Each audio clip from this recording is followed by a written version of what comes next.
এই জাদুবিদ্যা সত্য। এবং এখনকার অনেক ভণ্ড যে কবিরাজগুলো বের হয়েছে, এরা জিনকে তাবে করে নিয়ে এই জিনদের মধ্য দিয়ে মানুষের মধ্যে জাদু ছড়িয়ে দিয়েছে, এবং এর ফলশ্রুতিতে বহু পরিবার ধ্বংস হয়ে যাচ্ছে। এই জাদুবিদ্যা সত্য।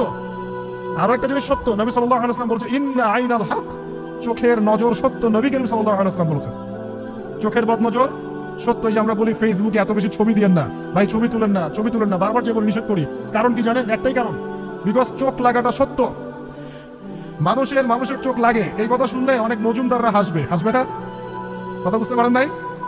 কিন্তু এটা সত্য, কারণ নবী করিম সাল্লাল্লাহু আলাইহি ওয়াসাল্লাম যা বলেছেন সাদাকাল্লাহু ওয়া সাদাকা রাসূলুল কারীম, নবী যা বলেছেন, আল্লাহ যা বলেছেন চিরায়ত সত্য, এর বাইরে কোনো সত্য আছে? আচ্ছা দেখেন, আমি বললাম যে জাদুবিদ্যা সত্য। এই জাদুবিদ্যার চর্চা মানুষ করে, এখনো করে, এবং এই জাদু দিয়ে মানুষের ক্ষতি করার জন্য জিনের প্রয়োজন হয়, দুষ্ট জিন। এই জিনগুলোকে মানুষ তাবে করে মানুষের ক্ষতি করার চেষ্টা করে। দেখবেন এখন গ্রামে গঞ্জে শহরে সব জায়গায় ছড়িয়ে পড়েছে না? দেখবেন, খুব সতর্ক থাকবেন। আমি পরে সলিউশন বলছি আপনাদেরকে। আরেকটা বলেছি, নবী সাল্লাল্লাহু আলাইহি ওয়াসাল্লাম বলেছেন চোখের বদনজর এমন সত্য যে একটা উটকে এই রান্নার ডেকচির মধ্যে ঢুকাই ফেলতে পারে। একটা উট খুব সুন্দর, ভালো, আপনি দেখছেন মাশাআল্লাহ বলেন নাই, নজর লেগেছে, উটটা মারা গেছে দেন, তারপর তাকে জবাই করে খেয়ে ফেলতে হয়েছে। একজন সাহাবী গোসল করছিলেন, গোসল, এটা হাদিসে সহিহ, এই আলেম ওলামা যারা আছেন তারা জানেন যে এই হাদিসে সহিহ। একজন সাহাবী গোসল করছেন, তার গায়ের চামড়াটা খুব সুন্দর ছিল, একদম স্কিনটা অনেক সুন্দর থাকে না এমন কিছু মানুষ? আচ্ছা, এখন আরেকজন সাহাবী এই গোসল দেখছেন দূর থেকে, দেখে বলছেন যে কি চমৎকার তার শরীরের রংটা, যেন কুমারী নারীর মতো, অনেকটা এমন একটা কথা তিনি বলেছিলেন। সাথে সাথে এই সাহাবী অজ্ঞান হয়ে পড়ে গেছে। কোন সাহাবী? যিনি গোসল করছিলেন। এটার আপনি কোনো ব্যাখ্যা দিতে পারবেন না তো, এখানে কোনো সায়েন্স দিয়ে বা মেডিকেল সায়েন্স আপনি কোনো ব্যাখ্যা করতে পারবেন না। একটা ব্যাখ্যা দিতে পারেন, কিন্তু কেন সেটা হলো সেটা আপনি অ্যান্সার খুঁজে পাবেন না। তো নবী সাল্লাল্লাহু আলাইহি ওয়াসাল্লামের কাছে নিয়ে যাওয়া হলো তাকে, তিনি বললেন যে এই ব্যক্তির ব্যাপারে কি কেউ ভালো মন্দ কিছু বলেছিল? তখন একজন সাহাবী বলেন হ্যাঁ, অমুকে বলেছে এর স্কিনটা অনেক সুন্দর, তোকে ডেকে নিয়ে আসো। ওকে ডেকে আনা হলো। ডেকে আনার পর নবীজি তাকে অনেক শাসালেন, তোমরা তোমাদের ভাইদেরকে কি মেরে ফেলতে চাও? তখন এই সাহাবী তো অবাক, আমি আবার কখন মারতে চাইলাম ইয়া রাসূলুল্লাহ? আমি তো মারতে চাই নাই, আমি তো খালি বলেছি যে তার গায়ের রংটা অনেক সুন্দর। তখন তিনি বললেন কেন তুমি সুবহানাল্লাহ বললে না, কেন তুমি মাশাআল্লাহ বললে না? যখন মাশাআল্লাহ বলবেন, সুবহানাল্লাহ বলবেন, নজরটা লাগবে না। আর যখন আপনি মাশাআল্লাহ বলবেন না, সুবহানাল্লাহ বলবেন না, দেখবেন নজর লেগে গেছে। আপনি বিশ্বাস করেন ব্যবসা খুব ভালো চলছে, মানুষ বললো যে বাহ তোর তো ব্যবসা হেভি, লালে লাল শাহজালাল, ঠিক আছে, দেখবেন আপনার কেনা বেচা বন্ধ হয়ে গেছে। এরকম হবে, আমার কথাটা বিশ্বাস করেন। এটা কিন্তু সায়েন্স প্রমাণ করতে পারবেন না, আল্লাহ এবং তার রাসূল বলেছেন, তার উপরে কোনো সত্য নেই। আছে সূরা কাহফ 29 নম্বর আয়াত পড়ে দেখেন, আল্লাহ পাক বলছেন ওয়াকুলিল হাক্কু মির রাব্বিকুম, সত্য সেটাই যা তোমার রবের পক্ষ থেকে আসে। ফামান শাআ ফালইউমিন, যার ইচ্ছা হয় বিশ্বাস করুক, ওয়া মান শাআ ফালইয়াকফুর, যার ইচ্ছা হয় সে অস্বীকার করুক। এই কারণে আমরা বলি ফেসবুকে এত বেশি ছবি দেওয়া, এই আই ওয়াশ করা, এই যে শো ডাউন করা, হ্যাঁ, ইসলামে কিছু কাজ করলেন একদম মানুষকে না দেখাইতে পারলে ঘুম হচ্ছে না, এগুলো বন্ধ করেন, এগুলো বন্ধ করে দেন আল্লাহর ওয়াস্তে। অফলাইনে কাজ করেন, নিজেকে গোপন করার চেষ্টা করেন। যত বেশি মানুষের কাছে নিজেকে এক্সপোজ করবেন, কাজের বরকত কমে যাবে, চোখ লাগবে, নজর লাগবে। এবং চোখ লাগা বদনজরে বহু আলেম আস্তে আস্তে মাঠ থেকে মাইনাস হয়ে গেছে না? যায় নাই? এখন কি আলেমদের সংখ্যা বেশি না কম? যত দিন যাবে আলেমের সংখ্যা আরো কমে যাবে। নবীজি বলেছেন আলেমদের সংখ্যা কমতে থাকবে, মানুষ জাহেলদেরকে আলেম বানিয়ে নেবে। তো প্রিয় ভাইরা, জাদুবিদ্যা সত্য, চোখের বদনজর সত্য, রাতের এই অনিষ্টগুলো সত্য, রাতের বেলা অনেক ক্ষতি আছে। এই জন্য নবীজি বলছেন বাচ্চাদেরকে বাইরে বের করো না, এবং তোমরাও রাত যখন গভীর হবে তখন এদিক ওদিক ঘোরাফেরা করো না। দেখবেন রাত যত গভীর হয় আমাদের শহরগুলো তত জীবিত হয়, তাই না? রাত যত গভীর হচ্ছে শহর তত জীবিত হয়। চায়ের দোকানে আড্ডা বেশি, ওই সিনেমা দেখছে, টিভি দেখছে, ক্যারাম খেলছে, লুডো খেলছে, ঘুম নাই। ঘুম কখন? ফজরের আগে আগে। ফজরের নামাজ কিন্তু নাই, ফজরের ঠিক আগে আগে আবার ওই যে জোহরের নামাজের সময় উঠতেছে। এখন আমাকে বলেন এরকম জেনারেশনকে দিয়ে কি আসলে ইসলামের কোনো খেদমত হবে? আচ্ছা, নবীজি রাতের বেলা আর্লি ঘুমাতেন, আল্লাহ পাক আমাদের সবাইকে তাড়াতাড়ি ঘুমানোর তৌফিক দান করুন। হ্যাঁ, আপনি ইলম চর্চা করলে রাত জেগে থাকতে পারেন, আপনি যদি জ্ঞান চর্চা করেন রাত জাগতে পারেন, আপনি কোনো গবেষণা করছেন, নামাজ পড়ছেন বা কোরআন হিফজ করছেন, আপনি রাতের আর্লি উঠবেন, এটা আলাদা বিষয়। কিন্তু কমন ভাবে আমাদের এই যে ফেসবুক, ইউটিউবিং ইত্যাদিতে আমরা লিপ্ত থাকি, সারা রাতটা কাটাই আড্ডাবাজি করে, এগুলো বন্ধ করতে হবে। এগুলো বন্ধ না করলে ফিজিক্যালি আমরা সুস্বাস্থ্যের অধিকারী হতে পারবো না।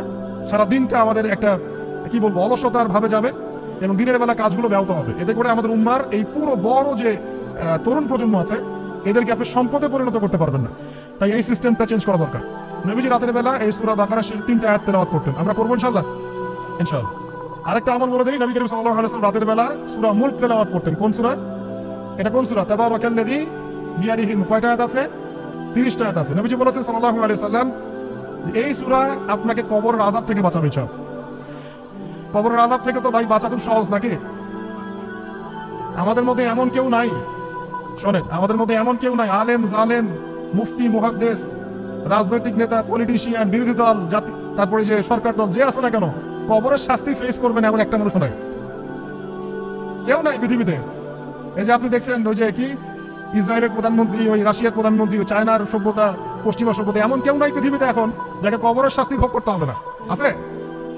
সবচেয়ে লঘু শাস্তি মানে লঘু চাপ, এটা বলতে গেলে আসলে আমি ভাষা হারাই ফেলি। তারপরে বলছি আল্লাহ পাক আমাদের সবাইকে হেফাজত করুন, আমিন। একজন সাহাবীর নাম সাদ বিন মুয়াজ, কি নাম? নবী করিম সাল্লাল্লাহু আলাইহি ওয়াসাল্লামের সাথে একদম ডান হাত হয়ে যুদ্ধ করেছেন দীর্ঘদিন। বদর তিনি বীর সেনা, উহুদের বীর সেনা, ঠিক আছে। খন্দকের যুদ্ধেও বীর বিক্রমে যুদ্ধ করেছেন। তিনি আনসার সাহাবী, একদম মদিনার নেতা সাহাবী। সব সাহাবী কিন্তু একরকম নন, কেউ ছিলেন নেতৃস্থানীয় সাহাবী, তিনি ছিলেন একজন নেতৃস্থানীয় সাহাবী, ঠিক আছে। সাদ বিন মুয়াজ, নবী করিম সাল্লাল্লাহু আলাইহি ওয়াসাল্লাম এত ভালোবাসতেন তাকে, এত ভালোবাসতেন যে তাকে নিজের মনে করতেন যে সাদ বিন মুয়াজ আনসাররা আমার নিজের। চারটাখানি কথা। এই সাহাবীর খন্দকের যুদ্ধে এই যে হাতের এই দিকে সম্ভবত হাতের এই রগের মধ্যে একটা তীর এসে লাগে এখানে, এবং তীরটা তিনি বের করতে গিয়ে রক্তটা ছিঁড়ে যায়। এরপর ফিনকি দিয়ে রক্ত বের হওয়া শুরু হয়। চিকিৎসা করে করে রক্ত বন্ধ করা যায় নাই, এবং এই রক্তে প্রবাহিত রক্তেই আল্লাহর ইচ্ছায় তিনি শাহাদাত বরণ করেন, তিনি ইন্তেকাল করেন। নবী করিম সাল্লাল্লাহু আলাইহি ওয়াসাল্লাম প্রচন্ড ব্যথিত হন, মানে মনটা তার খুব নরম হয়ে যায় সাদ বিন মুয়াজ রাদিয়াল্লাহু আনহুর জন্য। তো এই সাহাবীর যখন জানাজার নামাজ পড়ানো হচ্ছে, নবীজি বলছেন 70,000 ফেরেশতা তার নামাজে অংশ নিয়েছে। এই সাহাবীকে যখন কবরে শোয়ানো হয়েছে, নবী করিম সাল্লাল্লাহু আলাইহি ওয়াসাল্লাম পরে জানিয়েছেন কবরের যে মৃদু চাপ, সাদ বিন মুয়াজ রাদিয়াল্লাহু আনহুর কবরেও সেই মৃদু চাপ দেওয়া হয়েছে। আমি কি বুঝাতে পারলাম ভাই? আমাদের কোনো দাম আছে এখন?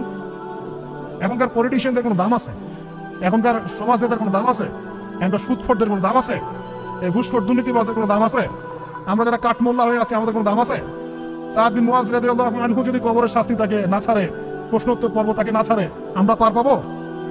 নবী করিম সাল্লাল্লাহু আলাইহি ওয়াসাল্লাম বলছেন সূরা মুলক তেলাওয়াত করো রাতের বেলা, ইনশাআল্লাহ সূরা মুলকের তেলাওয়াত কবরের আযাব থেকে তোমাকে বাঁচাবে।